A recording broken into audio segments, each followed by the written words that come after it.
What's up, man? What's going on? That's somebody right there saying something? He there. You what? He there. Who there? Walk is on Instagram. Oh, them tripping. Okay, let me turn that on.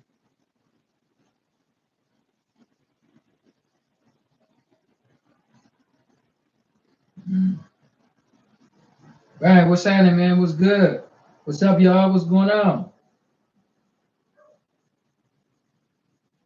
I'm doing I'm doing 2 lives today. What's happening, y'all? I thought I was. Hold on. There you go. Okay, who is that? Oh, Keisha. Okay, you over in the you on Instagram? Good to have you back, man. What? Start Instagram live. It's already started. This ain't Instagram radio I'm on? Well, what's this? All the people I'm looking at then? That's YouTube. What's the one on the phone? Oh, you're on. I don't see it. No, you ain't live. I ain't live. Hey, Keisha, my live. What's happening, y'all? What's good? You live. Yes, but I'm going to you. Yes, OG. What's good? What's happening, y'all? From here, why? You say what? Who? What's good, man? You see a request to join from Wall Street. From where? You should say requesting to join on the screen. Okay, no, I don't see that. I'm looking there. Yes, you're live. Okay. What's going on? Tish, what's happening? What's good, y'all? Jeff, okay, what's happening? Ed, Elvis, what's good? How everybody doing? Good to see everybody this week. How everybody doing? Good to see everybody. You know, I'm tapped in every Sunday, all the time. Military man, what's up, baby? What's good? Your YouTube was great. Thank you. I appreciate that. I appreciate that. Bro, do you see the request from Walker? No? Where am I supposed to say that at? It's gonna pop up on the screen. Look at your screen. Like, look at your scroll or something. Oh, okay. Let me scroll. Oh, you didn't say scroll. We're telling your followers. Wave.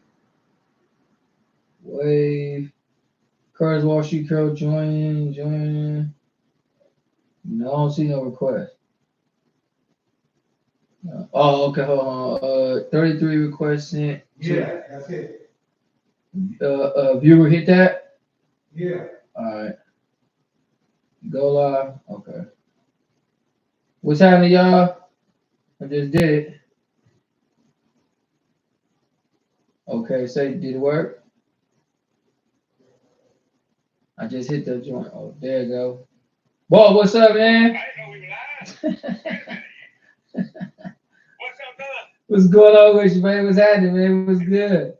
What's good, everybody, man? Good, brother. I'm just sitting here, man. I ain't seen you in a minute, man. Look good there, brother. Man, I'm trying my best, man. You know, we've been ripping and running, man, trying to get ready, you know, and then this Invest Fest a blessing popped up on us, man. So, it's been man, scrambling time, Yeah, brother. It's gonna be live, man. I don't know if you ever spent time in Atlanta, but it's going down, brother. I ain't. We're gonna have a good time, Jack. Next we got all the tickets.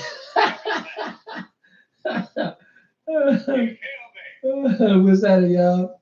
No, so I'm. We get to make up the text and say it was a time last night.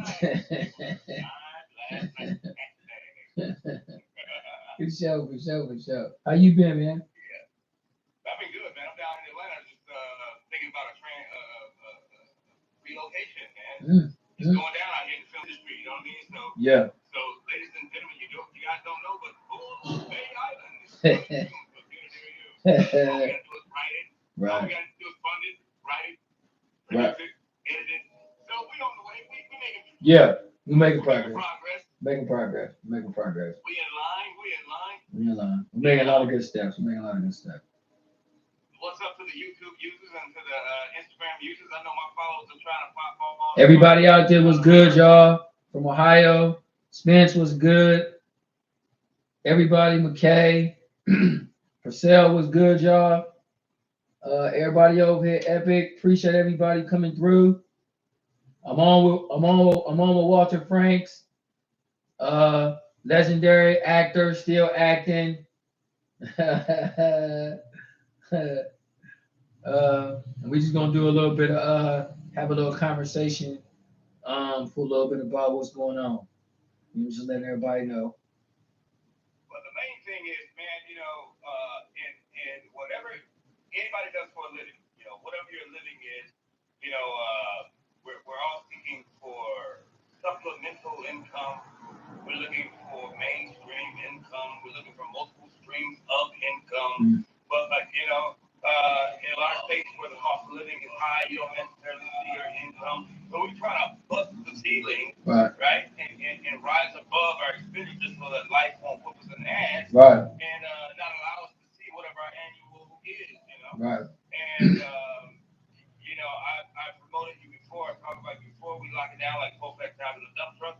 And I think you have the pure recipe for grandeur. Right. You have the pure Right. recipe I appreciate that. for building income, right? So tonight we should give a new meaning to quality of living and quality of life. And that is what we're seeking at this time. And, and today we're just going to have banter back and forth, right? Because, out of brilliant mind falls gems of knowledge. Right. So, maybe we can provoke something. And you guys out there that are listening that we can't see your numbers, your numbers haven't been generated yet. Chat is good, y'all. Yeah, please feel free to bust in with your questions. Break in here and make them relative. I watch a lot of different podcasts and a lot of different lives, and people say dumb shit. So we want to make sure that you guys out there are really listening, and hopefully you've joined in today because you're already with Curtis Wall Street Carroll and what he stands for and what he brings to the table. So if you are familiar with how he operates and how he gained his knowledge and how he's sharing his knowledge, please, interject with some positive questions or even just positive feedback. But we really want to get some questions answered for you guys tonight, and we want to drop some knowledge on you. I had my mama in the promo, so you know it's real. Big City Curtis. It's for the young and it's for the old. We should. Yeah, we want to make a great experience here tonight. And but hey man, let's just jump right into it. You know what I mean? We can skid the surface until people start building up. Maybe they'll take the conversation interesting and start inviting their people. Right. So just for the 7 or 6 people that appears to be here, let's go to give like just a little bit background for maybe these 6 people are new. So let's just give a little background on what brought you to this place of being the voice, right, of trading and for the new jack way of making this money with day trading and stockbroking. And so, go into that a little bit. Well,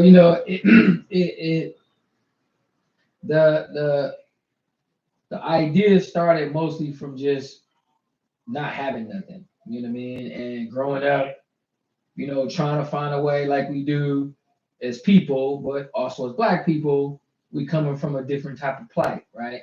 A lot of it is I don't have nothing because I haven't been given an opportunity by white people, or I haven't been given an opportunity by my friends or whatever. But much of, in my opinion, the trauma started with generational, right? It started with way before we came along. You know what I'm saying? Our families didn't know nothing. So whether who taught them or didn't taught them, we didn't learn what we need to learn from the people that taught our folks. It was our folks that were supposed to teach us that didn't learn it. You know what I mean? So it's like when you go to get information, your people, it's supposed to give you the information when they get the data. Now, if you go off and other people decide to teach it to you, that's cool too. But your people is who you get the information from. That's how you build the communities. That's how that's how it works. You look at every type of civilization, culture, their people provides them information. And that's not, I tell people that's not a racist thing. That's just what you do. If you go out this country and you was overseas and something happened and you was ripping and running from whatever happened and you seen somebody else from America, you think you seen your brother. You'd be happy you see somebody from the U.S. standing beside you. You wouldn't black, green, blue. You'd be like, man, you from the U.S. too? Man, we gotta, you know what I mean? So that's how quick that camaraderie would be because, so I believe that being the same way. So with that being said, I've tried to take information that I've had and do it just that. Give it to everybody, but give it to the people. Give it to our people. And try my best to make sure that black people, minorities, understand the importance of finance, not just what's a bank account, what's a checking account, what's a saving account, because we already know that. Right? Everybody know the checking account, saving account, and if you don't know, it's easy to know that because you ain't gonna be able to do too much shit if you ain't got that anyway. Once upon a time, you could move around without checking accounts and savings accounts. You can't no more.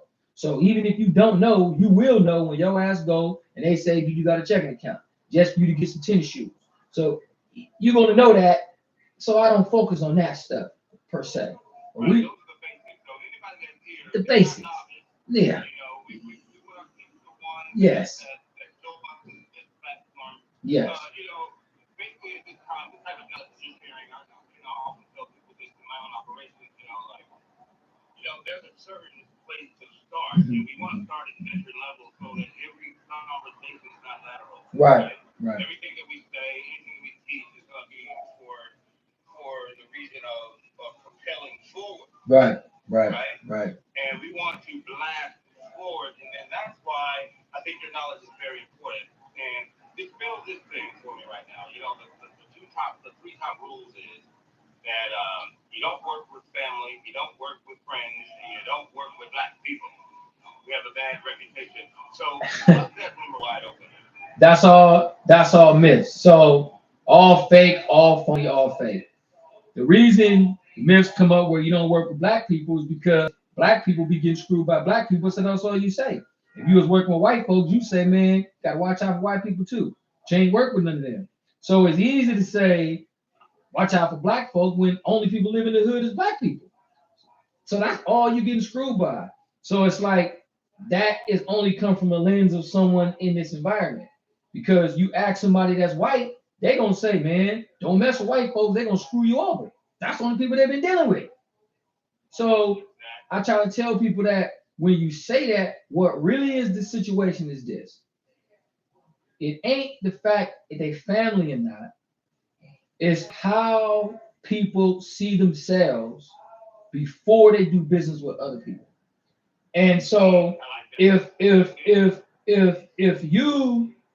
are the type of person that says, all right, man, every time I do business with somebody, I gotta win.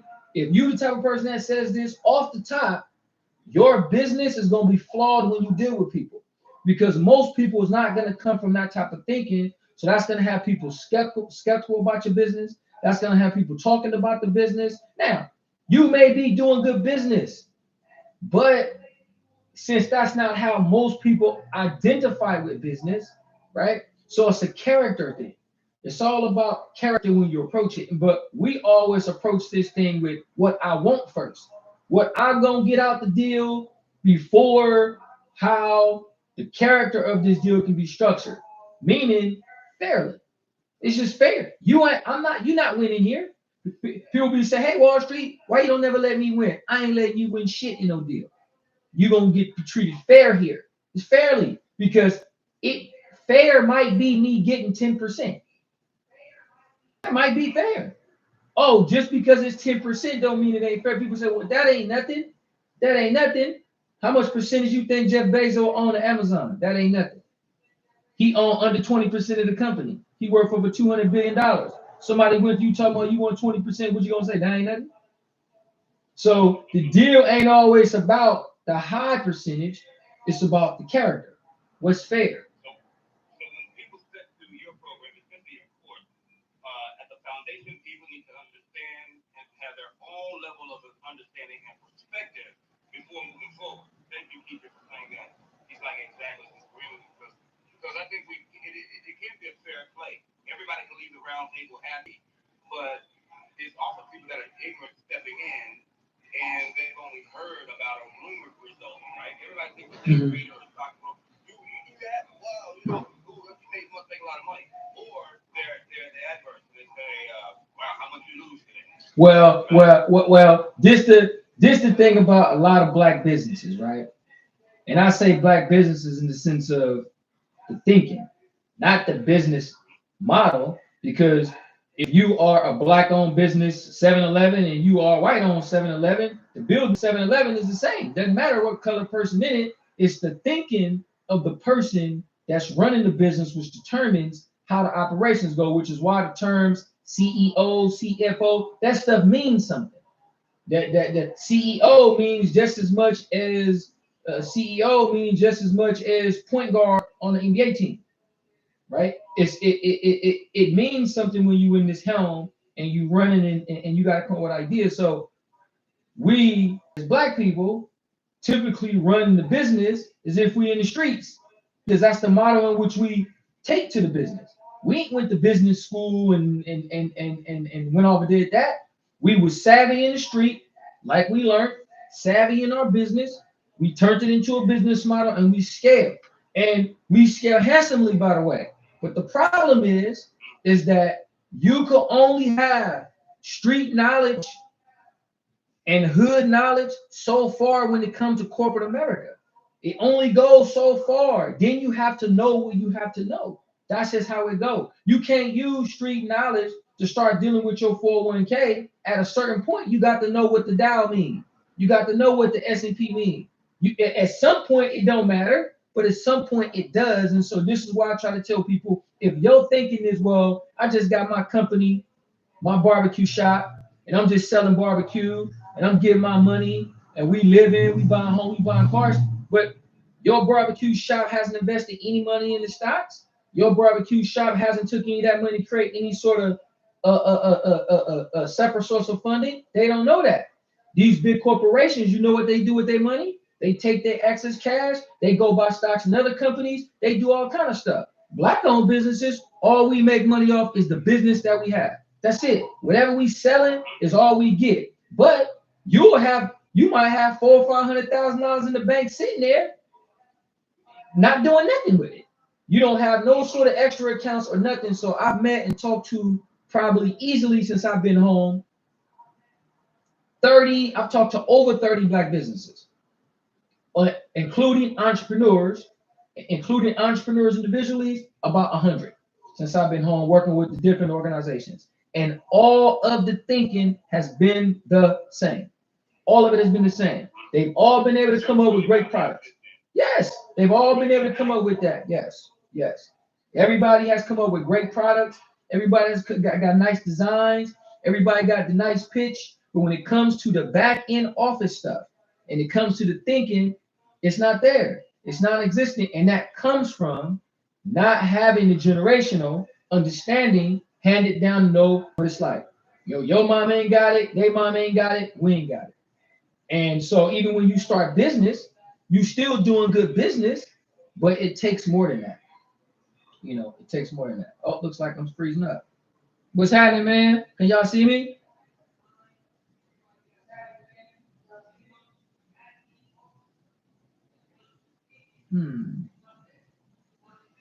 Hey, you good? Oh, no. Wall can't see me. You good? It's freezing up. I'm talking on Instagram.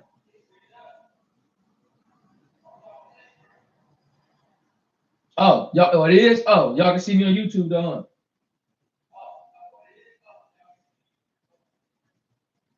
Oh, I'm gonna go back in really quick. Keep going. All right. Y'all can see me still. What the? Yeah, you good. Okay, I'm just gonna go. Okay. Carol, what's up, man? How you doing, man?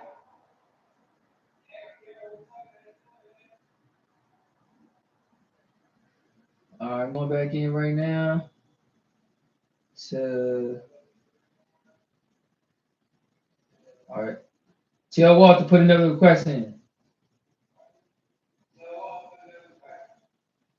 Oh, okay. Can y'all see me back on Instagram? Oh, they can see me too. Yes. Okay, I'm still on.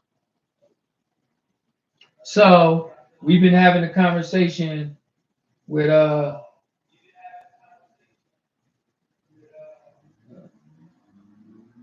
Walter Franks. Just stacking up some dialogue about different things going on in the industry, the economy. Walter Franks is a actor, comedian. He played in the Martin Luther King story. He played in, I think, it was the Grinch, How the Grinch Stole Christmas. Walter Franks. He played in a lot of the sitcoms that we used to like. So look him up. Good dude.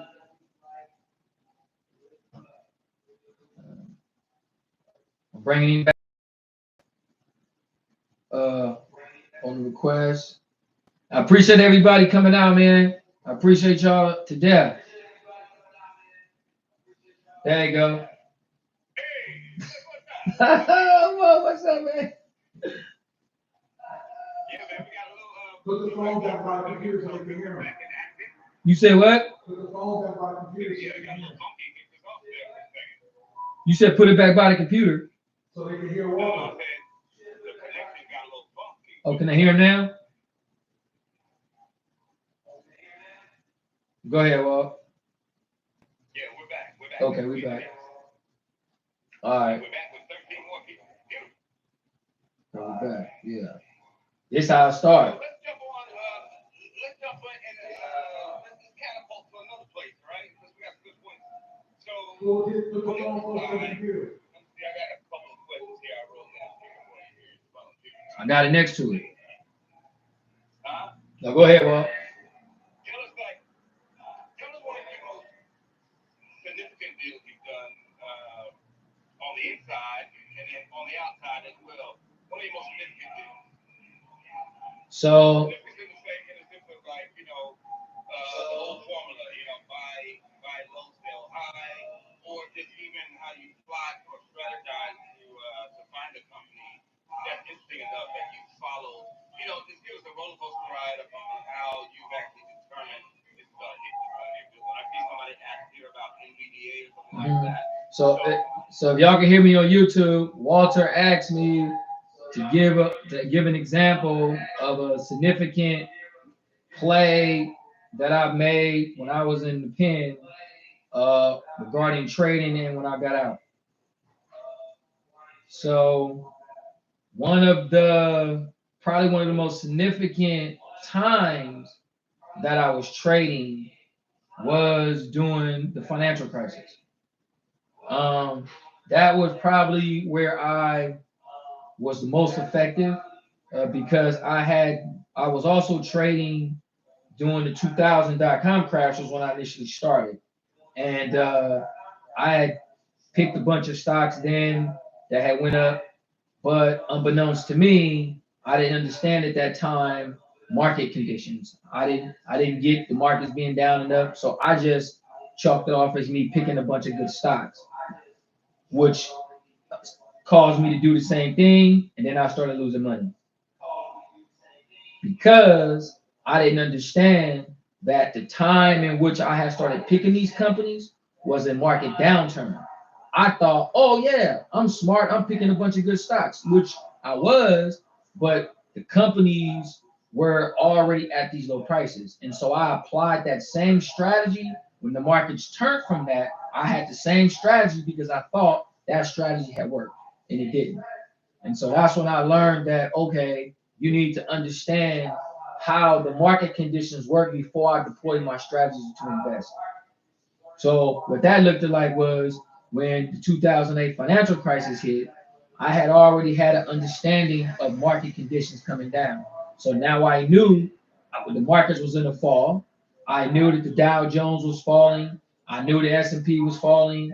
So because I knew the companies was falling, all I had to do now was separate the name brand companies from those that weren't name brand.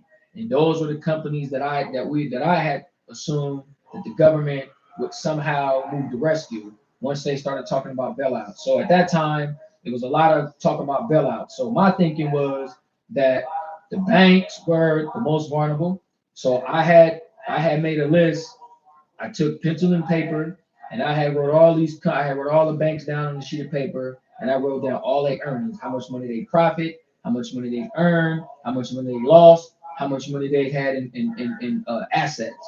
And I took the biggest banks from the top. Back then it was Bank of America, J.P. Morgan Chase, Citigroup, Wachovia, Washington Mutual. So a lot of people don't know. All those were the banks. It was the big banks back then, the big commercial banks. And those banks were sinking and the other banks were gobbling them up. And what the government was doing was promising to prop up the companies financially if they purchased the other companies while their stock prices were sinking. And I felt because the government was buying those shares that the companies would eventually go back up and I wouldn't have to worry about any bankruptcy. And that was my heavy strategy that I used to go and purchase those companies. And most of the people who money I was using to do that was all the guards that was in the prison because they had all this cash. Yeah, because they because their portfolios was down and coming down, right? But the state, had this little thing it used to do by letting them borrow against their holdings, a bunch of other stuff. So I was able to maneuver with capital in the midst of the crisis enough on these short spurts in the stock to get them to grab more cash that I needed. Now the cash really wasn't as much because people was losing, but they might only go get $10,000, but $10,000 when you buy stocks that's 50 cents, that was just $25. Yeah, these stocks was 30, $40, $50, was now trading at 50 cents, 70 cents, 80 cents. It was that sort of thing.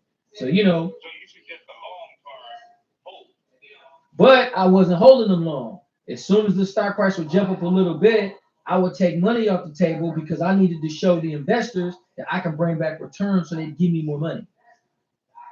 You know what I mean? If the money just sat there, then yeah, I can show the portfolio, but I'm an active trader. So back then I was like, man, and I was excited, right? I was still learning at the same time, but I was so excited to be having people give me money. Like I was in prison. And I'm like, man, like they really was giving it to me. So it was a different type of life. Like, like he know that if he give me this money and he lose his job. He know this because I'm telling him, dude, you give me this money, get caught. Sorry to break your word, but I want to make a point right there. What was your Give them when somebody you were wants to growing up, what was update on the your column check system. if I only knew then what I know now moment? Man, that's Got a few of those. man. I mean, I done been in some tough spots. I mean, some spots that that if you put in the movies, you'd be like, nah, that can't be true. You know what I mean? So, Right. but if I had a better concept of how to treat people, things would have been different, right? Like I didn't naturally mistreat people, but because I was abandoned, bruised, and battered myself, I harmed people. You know what I mean? So that became a bad habit. And so every time I felt I was hurt or I felt something happened to me, I felt I had the right to do the same to somebody else. But but the thing was like I felt that. So it's one thing to be like, well, I'm gonna do this, but it's another thing to feel that you have the right to do that. Because then you start to be reckless and you start to forget that people are human and that the character and stuff that you're doing, so like those things really hit home for me and it made my business model better because I stopped entering business with what I can get out of it as opposed to what I can help somebody else do. You know what I mean? I heard one time, man, just last week, this guy said, I'm saying, consider a bowl, a pot of water, a boiling pot of water as the environment, right? right, You put an egg in that water, and it hardens the egg. You put a potato in that water, and it softens the potato.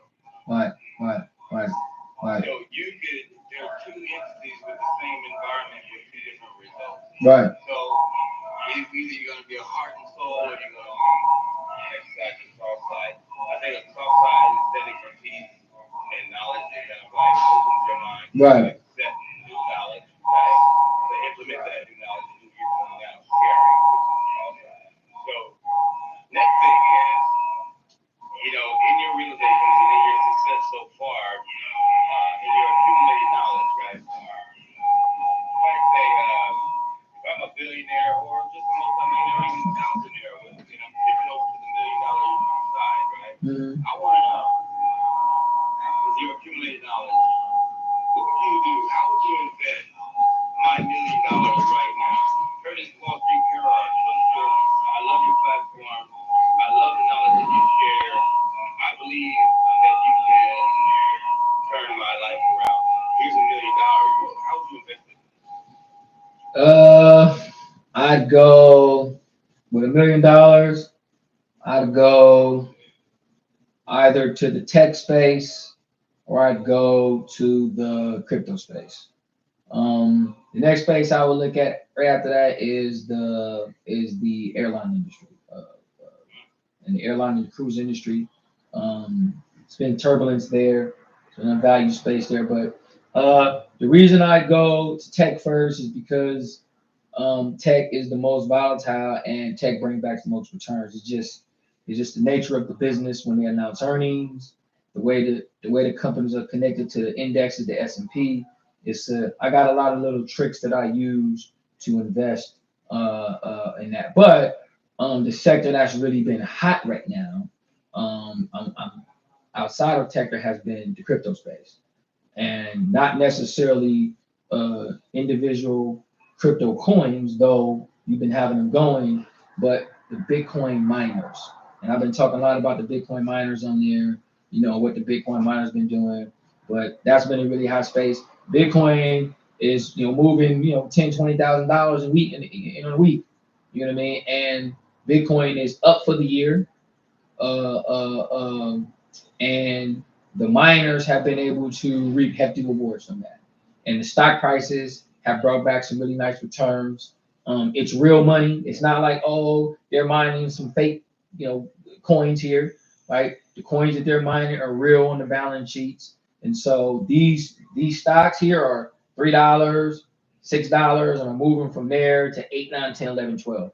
So you can make millions with that. Huh? Somebody asked, what about pharmaceuticals? I thought that was a great question because, I saw on American Greed how this one guy, he did something, and maybe you can explain this also too. He did something to short the stock. And when he shorted the stock went all the way down for medicine that will help people, or not really cure people, but help them maintain a life with HIV or AIDS, right? Right. He shorted the stock. The company went bankrupt. He picked it up out of bankruptcy, right? And then he started back manufacturing that medicine. But when that medicine was affordable at $15 or maybe $10 a pill, he shot up to $360 a pill, right? Mm-hmm. The glutton behind that. So after that story, I started to see that's kind of a trend in the pharmaceutical way. So how does that affect the companies that manufacture these things like Pfizer and all those companies? How does that factor into the growth of the dip in their stock prices? And how would you strategize? What would strategy put on that? Or would you just include it in the strategy you just said and apply it to them as well? How that works? So the question that they asked me, what'd you say? So the question they asked me about pharmaceuticals. They asked me a question on YouTube on Instagram about pharmaceutical companies. So the thing about pharmaceutical companies is that pharmaceutical companies take huge R&D budgets. Like their R&D budgets are huge of what it takes to bring a drug to clinical trials, to get it past FDA clearance before they can bring the drug to market to sell. So you have to figure a pharmaceutical company has to go in the whole billions of dollars just to get past these first clinical trial stages. And these clinical trial stages that they're getting past are based on human trial testings that they're doing, depending on the type of drug they got to do. And this is years that it takes to get this stuff processed. So through this time, the companies are burning cash. But if you have a publicly traded pharmaceutical company that has went out and raised cash to take a certain drug, to get this drug to market, you got to figure how much cash burn does this company have, And throughout the quarters, if it announced, hey, we lost this much money this quarter, we lost that much money this quarter, will that push the stock price down? So will the stock price be falling while this company is trying to get this drug off the ground? Now, if you're talking about a company like Pfizer, GlaxoSmithKline, Inclone, or some of these other big pharmaceutical companies, then these companies already have a lot of pharmaceuticals in the pipeline. So if they go to bring a new drug to clinical trials, Pfizer, for example, if you take one of their biggest selling drugs, Viagra, for example, if you make $10 billion off Viagra, you can afford to go take $3 billion of that money and use for R&D to get two more drugs off the ground. And if it doesn't go, next year you make another $8 billion off Viagra. So they can have one blockbuster drug at a pharmaceutical company that funds the drug entire line while they try to find the companies. But this is the other thing you have to worry about the pharmaceutical business is that once the drugs get online, right? Drugs have a certain shelf life before they are now allow generic drugs to become competition. And so once these generic drugs become competition, it eats into the drugs profit margin because now they no longer have an exclusive clause to sell these drugs, to sell this to who they're selling to, whether it's consumers or hospitals, whoever the case may be. So when it happens, the major pharmaceutical companies usually start to run into profit problems. And what they have to do then, they have to start buying other businesses to grow their margins. So they say, hey, we're going to find a company that's making Cialis, for an example. Go buy that company and put Cialis under our company. Now we got both Cialis and Viagra. So I'm just giving that as an example. So the pharmaceutical companies are cool, the big ones, but pharmaceutical businesses is very volatile. And the stock prices can move, and the volume, in my experience, usually be low. They usually be low. I know that was one of the questions. Changing their market strategy when it becomes volatile, or should they stay consistent with what they're doing, or like if you buying pharmaceutical companies that don't have no profits and are just trying to get started, then you might want to be careful about that. If you buying a Pfizer or one of the big pharmaceutical companies, then you can have a long-term play because they got $40 billion in revenue. Like, the company isn't going anywhere, even if they run into some sort of problems. So your stock price always have somewhere to fall and land on. You don't really get that much landing pad if your company is still trying to make money, and then it reports that, oh, we lost money, and then the stock price falls. Well, what does the company have to produce to get the stock price up? And that's how you get stuck. It's like if they're waiting to get this one drug up and this one drug is not going anywhere, then what do they announce to get the price up? So then the price becomes stuck. So that's how people usually get stuck into these pharmaceutical plays. It's not always the case, but I've seen it happen more times than not. Wow, man. So what my great takeaway right here is that people have to be more active in their choices of games they want to play. Stock market games. Yeah. But like they have to be more active. Like my takeaway right now is research, understanding who you're dealing with, how to put those pieces together on how they're going to match. Right. Or how they're going to be able to build each other, or how build upon each other right. failure or success. Right. But people have to be active in trying to accumulate knowledge in order to make these strategic decisions on what to buy, or just hire a financial advisor or analyst or trader. Well, you can do that, but what we try to do is we try to teach you, right? We try to give you. Well, this is what we do. We don't try. What we do is this: we give you the information, meaning the education that you need. If you refuse to use it, that's your fault. So we're going to give, when you purchase anything about my platform or anything, go to anything that we do, whatever I tell you or whatever I'm giving is stuff that I've done or used, or that's the only way I know to done it. Like, I don't know to tell you stuff that I just read in the magazine because I don't know if that stuff worked.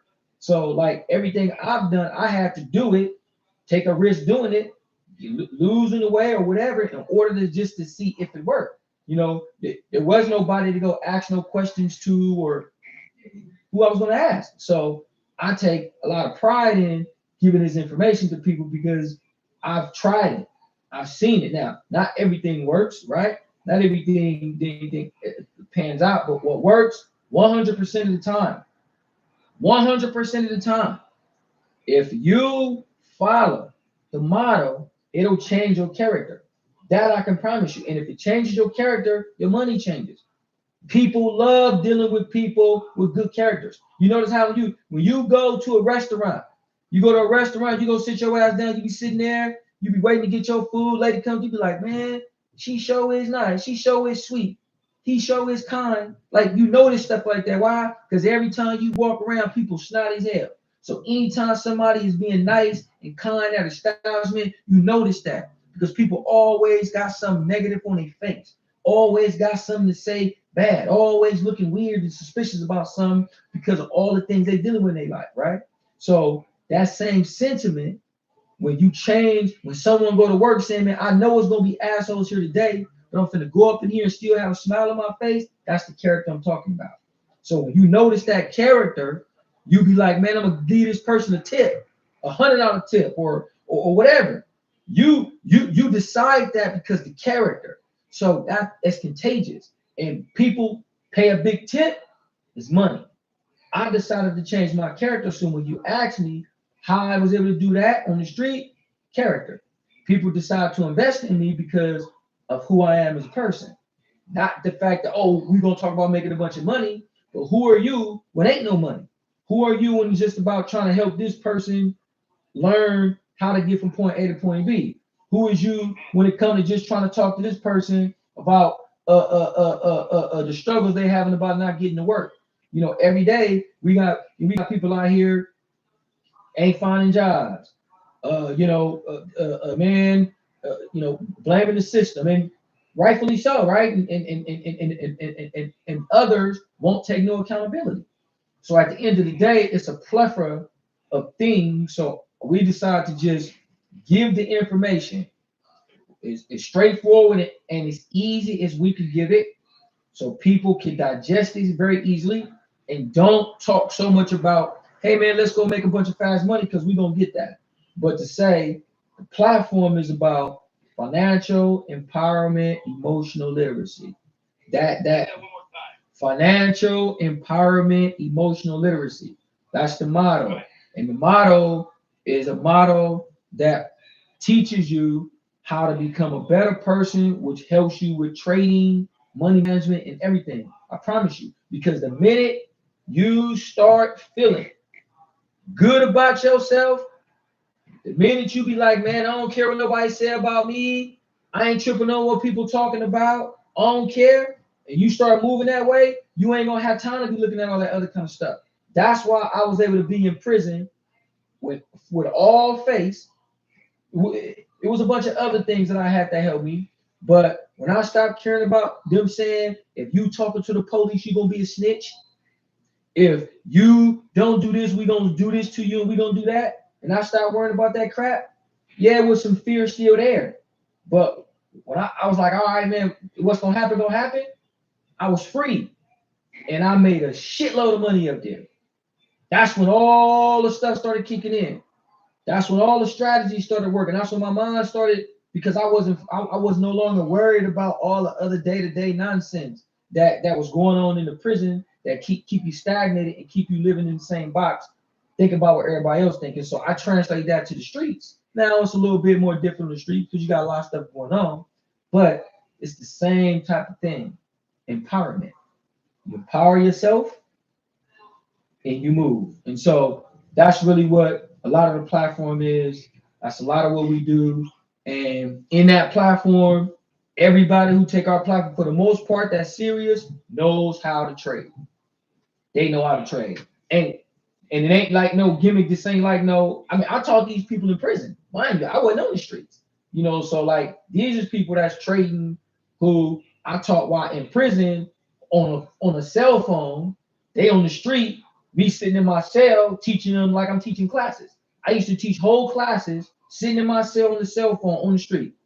It'd be 20 people on the phone at a location, I'll be on the phone like this, talking to them, teaching classes. So people want to know how I get so good at this stuff because I've been teaching it for so long. It's repetition, teaching it, educating, caring about people learning this shit. And I love how, because most people say that, people gain their strength from their failures, right? Right. Their successes begin with the lessons they learn from their failures, right? But also, like, in what you're saying, right, you allowed your fear to fuel you, right? You didn't buy into the fear, and the fear can come in many different ways. Your environment, obviously, right, was something to fear. Right. But you were able to, like, dig into your mindset or your newfound mindset, and not give a damn. Our real estate teacher here says when you are not worried about what everybody thinks, that's when things start working. That is so true. That's so true. That's somebody else. Let me see. Somebody else it was another question there. Somebody else says, let me see. Best no. Somebody else. I thought I seen somebody say something. But no, that's awesome. That she say that, and that's correct. And that's a big part of, like I say, of what we do a while now. The financial literacy part starts to flow easier then because it makes the information easier to accept because then you're able to accept that certain things you need to in order to move forward. And so with the buying and the selling, because then this is where the emotions come in, right? We talk about that all the time. Like this whole thing is you understanding you so you could trade successfully. So you could take it out. Take it out. Understand that it's there. Okay, I'm feeling this way, but we got to keep some form of common sense. This is why I keep telling people, right? The reason I push common sense so much, right? Because 90% of the people you meet, people you sit and talk to every day, won't use it. Most of they and common sense saved my life. Although I got in so much trouble. I got in so much trouble because I had common sense when I ran my mouth. Although I might have was saying some crazy stuff, people was like, "Well, damn, yeah, he's an idiot, and we finna get in his butt." But that makes sense. And so the idea was to always make sense. Even if people ridicule, people say, man, this is this, you can't say it don't make no sense this. And so that's how I was able to scale the platform by standing on things that made sense when it came to finance. That's when it came sense to it when it came to investing, not this real complicated format of oh, we're gonna put all these funds together and put all these tier this. That's all true too. Like that stuff really do mean something. So we're not gonna act like it don't, but we don't have what it takes to build that, and we don't need that. So I try to tell people you don't need that to get what we need. We don't need to try to go out and build a bunch of infrastructure. We need to get financial empowerment, emotional literacy so we can handle the infrastructure we already got. We got plenty of it right now. It's plenty real estate. We can't manage it. We talk about, oh, we need to go build some more stuff. Build it for what purpose? What purpose you want to keep building for? Man, I'm finna do this and do that. You got 10 cars. You can't even wash 2 of them damn cars. Why you want another one? So it's like that type of common sense. I'm sorry to break your word. Mm-hmm. Just to make a point of what you just said. My mother is, discipline, word. Very disciplined, very knowledgeable in the Bible. And she told me this one time, God already said that I placed everything in your reach already. To build upon that, you're rigid. Yeah. So every time our minds are never going to stop working, right? We're never going to have a shortage of ideas. Right.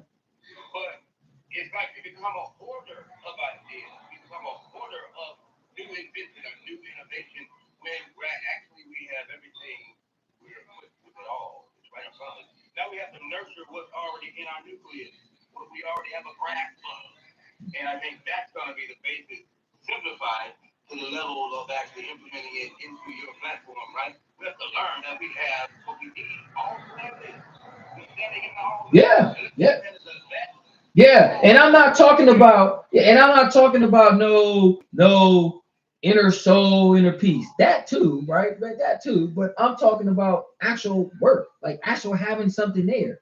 Meaning, if you actually got money coming in, and you like, I get paid on Friday, this Monday, I get paid on Friday. Friday finna get here, I'm about to go get me some shoes, some clothes. Like, you just spent the damn money for Friday even got here. Like it ain't even here yet. So what about the stuff that's happening right now on Monday? What about the bills you gotta pay on Monday that you trying to skirt around talking about what you gonna do on Friday? And that's the kind of stuff I'll be talking about. Like, that small piece right there will cause a person. Watch this. Watch this. The fact that we are people, right? These small little pieces that can cause you to say, I get paid on Friday, but on Monday I'm thinking about spending all my money, is why when we get the opportunity, the fews and twos of us to go to the NBA, to the NFL, why we go broke? Why? Because it's the same habit. The same piece of spending it. Now you got $10 million thinking that same thing. You just spent $10 million for the season started. Just like you spent all your money on Monday before Friday got there. Right? It's a habit thing. It's how people think. It's the thinking. So if these parts of the things ain't there, right?